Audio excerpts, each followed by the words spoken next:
오늘 말씀은 고린도전서 10장 14절부터 11장 1절까지 말씀입니다.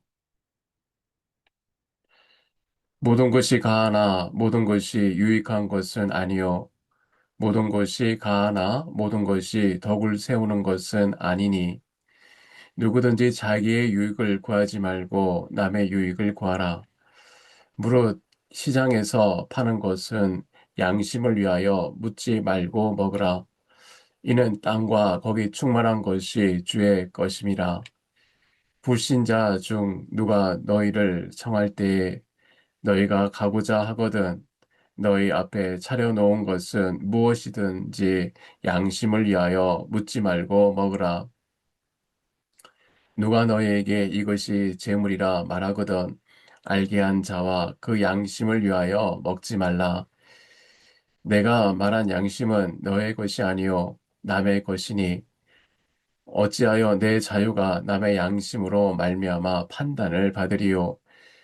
만일 내가 감사함으로 참여하면 어찌하여 내가 감사하는 것에 대하여 비방을 받으리요.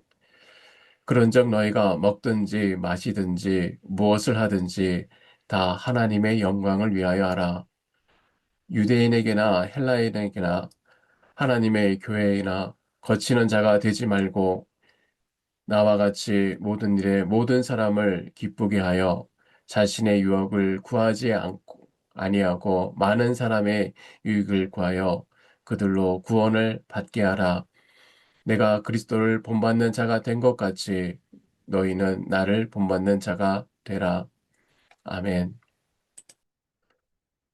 혹시 안경을 쓰시는 분들은 공감하실 것입니다. 저 역시 오랫동안 컴퓨터 화면 앞에 앉아 설교 원고를 정리하다 그리고 자료를 찾다 보면 눈이 몹시 피로해집니다. 화면에 강한 빛의 시력이 침침해질 만큼 눈이 아플 때 결국 서랍 속에 넣은 안경을 꺼내게 되죠.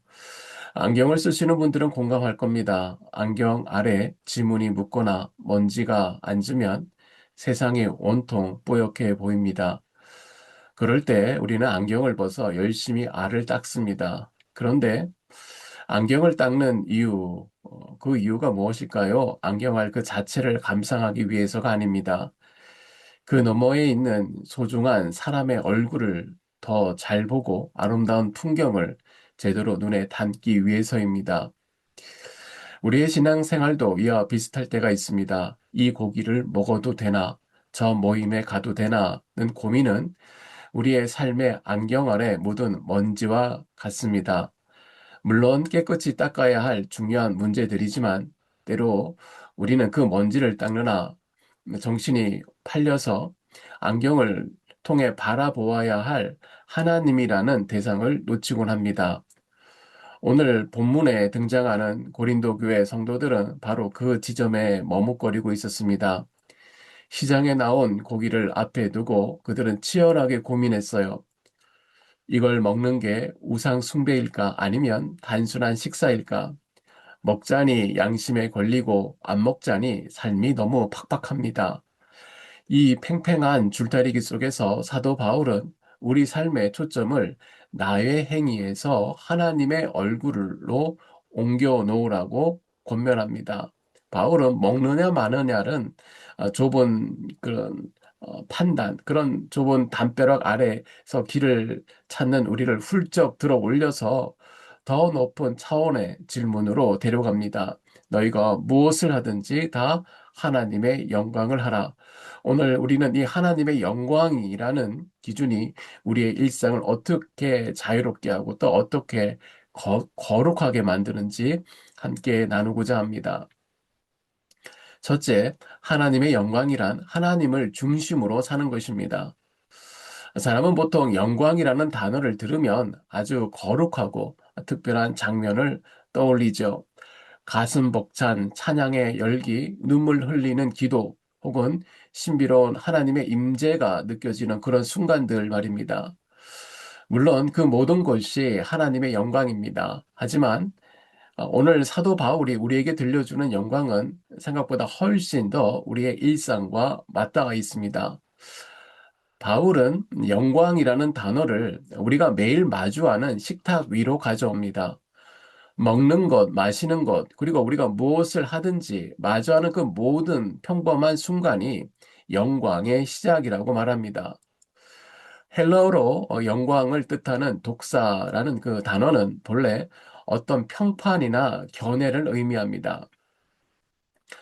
하나님을 위하여 산다는 것은 내 삶의 모습을 통해 세상 사람들이 하나님이 어떠신 분인지 알게 되는 것, 다시 말해 하나님에 대한 좋은 평판을 만들어가는 삶을 뜻합니다.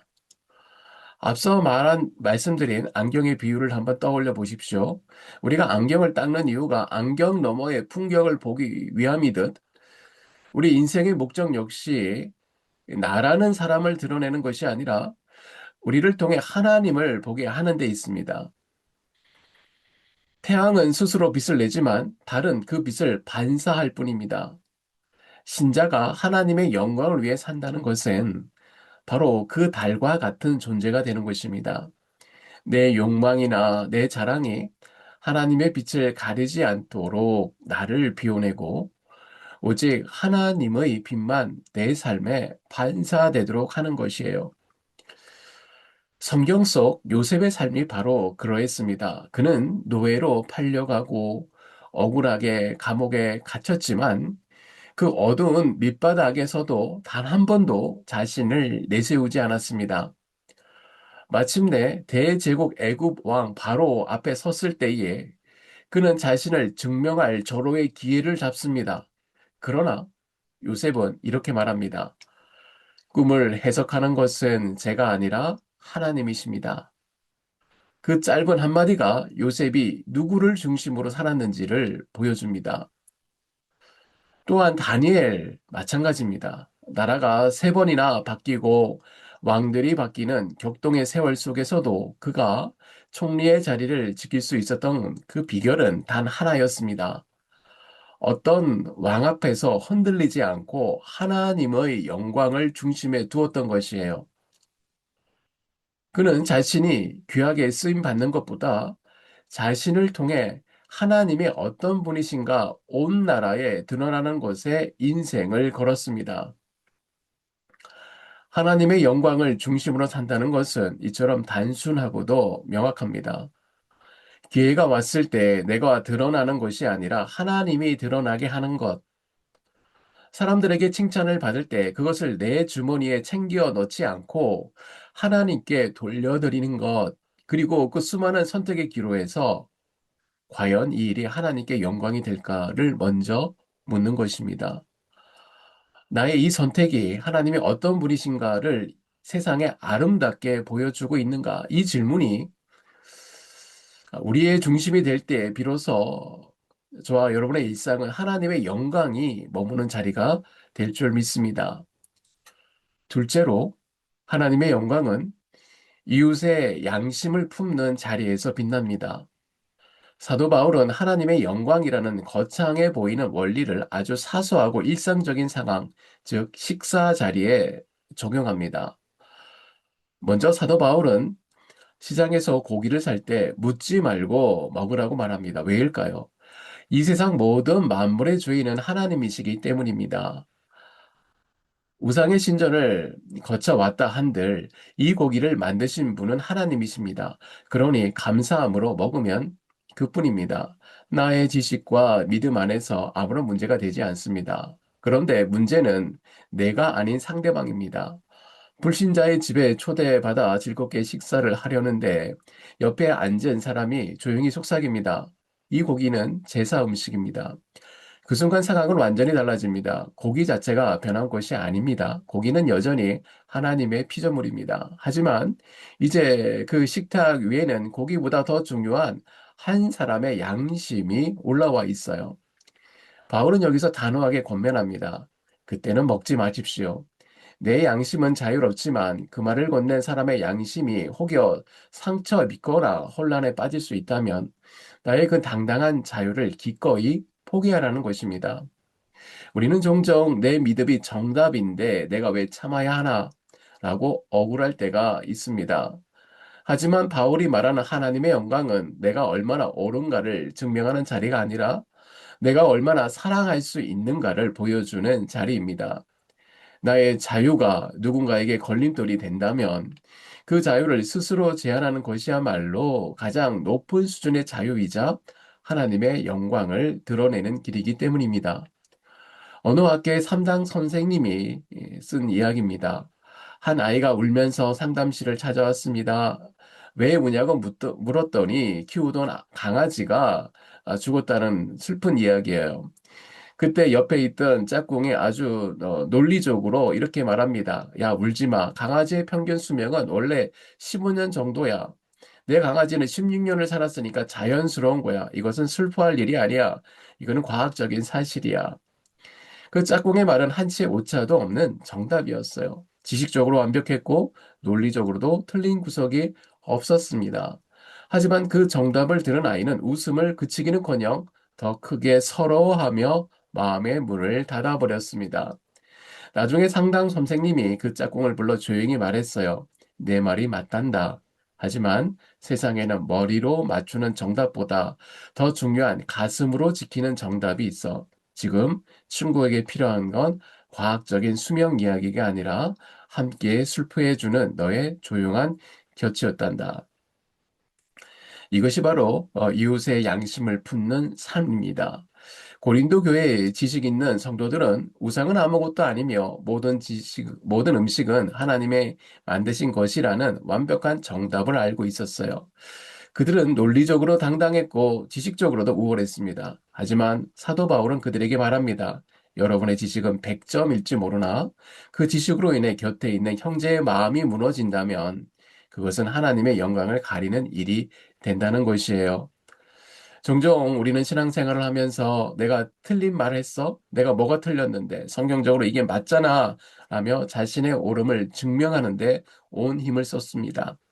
하지만 여러분, 하나님의 영광은 내가 얼마나 많이 알고 있는가를 뽐내는 것이 아니라 내 지식이 누군가에게 상처가 되지 않도록 그 지식을 사랑으로 감싸 안는 그 자리에서 빛이 납니다. 나의 정답보다 상대방의 평안을 더 귀하게 여기는 마음, 나의 권리보다 이웃의 양심을 더 소중히 여기는 그 배려가 우리를 진정한 그리스도인으로 닮게 만듭니다. 고기 한 점 포기하는 것 사소해 보일 수 있습니다. 하지만 그 작은 포기 뒤에 숨겨진 영혼을 향한 사랑이야말로 하나님이 이 세상에 가장 보여주고 싶어 하시는 하나님의 영광입니다. 세 번째는 가장 영광스러운 삶은 그리스도를 본받는 삶입니다. 바울은 이제 우리를 삶의 가장 높은 봉우리까지 데려갑니다. 거치는 자가 되지 말라라고 권면합니다. 헬라어로 이 거치는 자라는 뜻은 누군가의 길에 놓인 걸림돌이 되지 말라는 뜻입니다. 유대인이나 헬라인이나 혹은 교회 안의 형제 자매이나 그 누구도 복음으로 가는 길을 막아서는 안 된다. 장애물이 되지 말라는 것이죠. 어느 노련한 길잡이의 이야기를 들은 적이 있습니다. 그는 험한 산을 오를 때 뒤따라오는 초보자들을 위해 끊임없이 뒤를 돌아봅니다. 자기는 힘이 남아서 큰 보폭으로 성큼성큼 올라갈 수 있지만 뒤에 오는 이가 숨이 차서 힘들어하면 일부러 걸음을 멈춥니다. 자신이 밟고 지나온 돌이 뒤로 굴러떨어져 뒷사람의 발등을 찍지 않도록 발걸음 하나하나를 조심스럽게 내딛습니다. 그는 내가 정상에 빨리 가는 것보다 우리 모두가 다치지 않고 함께 정상에 가는 것이 등반이라고 말합니다. 바울이 바로 그런 길잡이였습니다. 33절에 나와 같이 모든 사람의 유익을 구하라 라고 고백합니다. 사실 모든 사람을 기쁘게 한다는 것은 불가능하죠. 이쪽 편을 들면 저쪽이 서운해하기 마련입니다. 그런데 바울은 어떻게 이것이 가능하다고 말할까요? 그 비밀은 바로 11장 1절에 숨어 있습니다. 내가 그리스도를 본받는 자 된 것 같이 바울은 오직 한 분 예수 그리스도의 뒷모습만 보고 걸었습니다. 우리 주님은 어떤 분이셨습니까? 그분은 하늘 보좌라는 가장 정당하고 높은 권리를 가지신 분이셨지만 우리를 위해 그 권리를 스스로 내려놓으셨어요. 가장 낮은 말구유로 오셨고 사람들이 꺼리는 죄인과 세리의 식탁에서 기꺼이 앉으셨습니다. 주님은 자신의 옳음을 주장하며 우리를 심판하는 것이 아니라 자신의 생명을 내어줌으로 우리를 살리셨습니다. 그리스도를 본받는 삶, 거창한 곳에 있지 않습니다.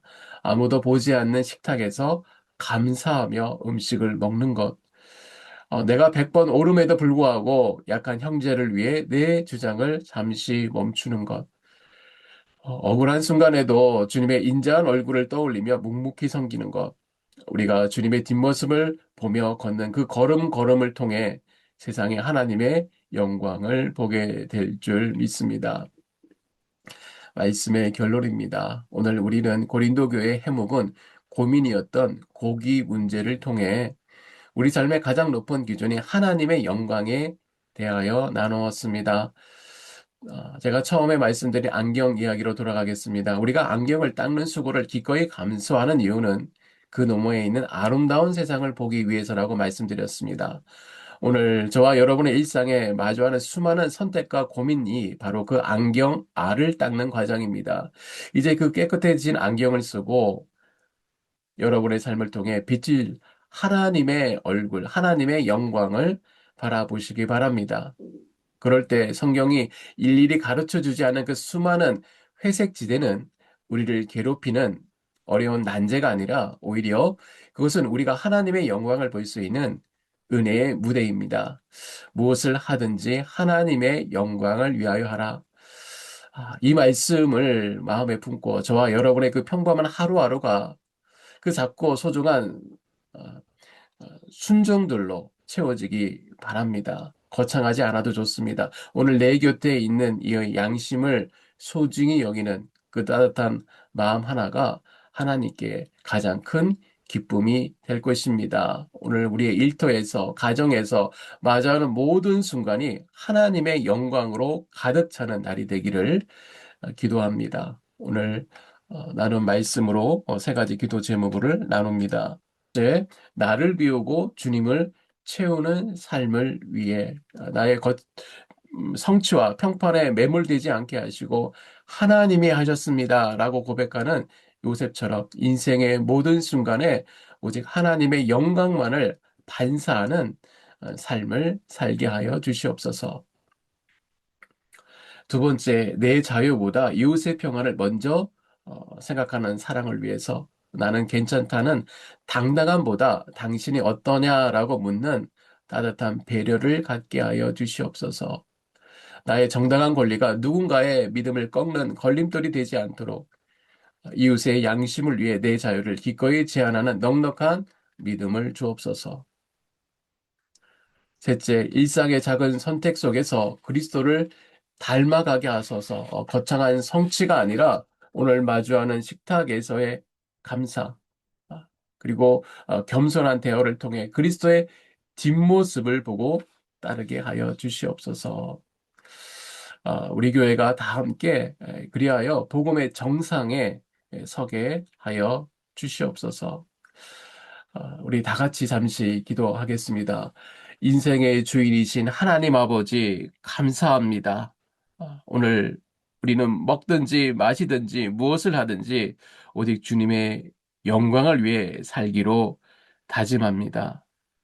주님, 나의 옳음을 증명하느라 곁에 있는 형제 자매의 마음을 아프게 했던 나의 교만을 용서하여 주시옵소서.